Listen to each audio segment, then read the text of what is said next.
suis, moi. Il y en a. Le Super 8 c'est bien, mais alors, faut de la méthode. Parce qu'après, quand on... Ah, zut, le vecteur, c'est partout en même temps. Zut, ça j'avais laissé tourner. Voilà. Je suis en train de regarder une vieille bobine du Chêne Bob de l'Ermitière, là, parce que je l'ai ressorti le week-end il y a 15 jours. Ça leur a plu, là, dans la tournée Vallée du Loir. Et je me dis que peut-être pour la nuit du Super 8, on ne sait jamais. Du coup, je fais du tri dans mes bobines, parce que là, elles ont pas mal sorti ces derniers temps. Voilà. Et donc là, je voudrais savoir si c'est... Non, celle-là, il faut que je la rembobine. Voilà. Alors, la nuit du Super 8, si vous avez des petites bobines comme ça, si vous avez des petites bobines qui sont rangées, on va dire que c'est un appel à, allez, on va dire que c'est un appel à bobines.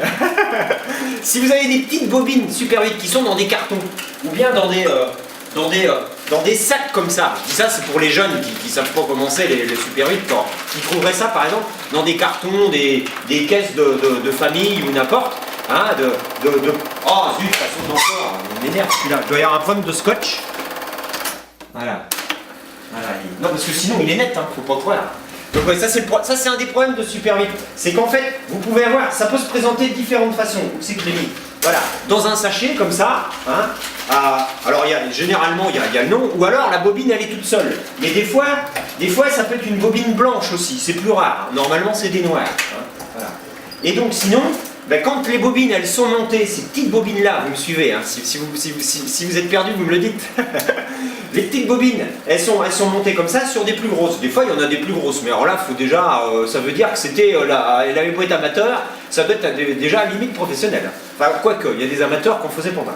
Et donc, en fait, si vous avez des bobines comme ça, et puis que vous avez plus de projecteur, comme le mien là, qui est en train de tourner, si vous avez plus de projecteur, eh ben, il faut venir à la nuit du Super 8. Parce qu'on fait un appel à bobine. Alors on fait venir un grand film, le fameux Fred Poulet là, avec son making-of là, qui avait été projeté à Cannes il y a 2 ans sur le tournage de Mammouth là, avec l'acteur russe de Pardieu, je rigole.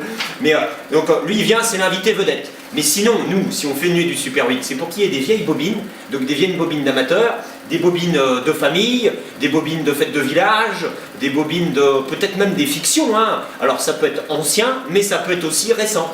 Alors quand c'est plus récent, des fois, bon, c'est peut-être plus artistique, parce que maintenant les gens pour faire des films de famille, ils vont pas payer du Super 8. Donc là c'est plus... mais nous, les deux nous intéressent. Hein, voilà. Donc si vous avez des choses comme ça, rangées avec genre une colleuse, ça c'est une colleuse, aïe, une rembobineuse, c'est que c'est du Super 8. Il n'y a pas photo, enfin il n'y a pas photo, je me comprends. C'est bien dans le cinéma, c'est que ça bouge, c'est vivant. Bon allez, moi je finis mon montage, et puis donc, samedi 23, 20h30, mais avant de venir amener vos bobines, il faut m'appeler. Vous appelez Roger, vous dites j'ai des bobines, parce que moi je peux pas prendre tout un carton. Hein. Un film c'est, allez, 3-5 minutes grand maximum, parce qu'il faut en passer un maximum. Hein. D'accord? Voilà, j'espère que j'ai bien été clair, n'hésitez pas, appelez Roger pour la nuit du Super 8. Allez. Je vais arrêter mon projecteur. Parce qu'il faut que je rembobine.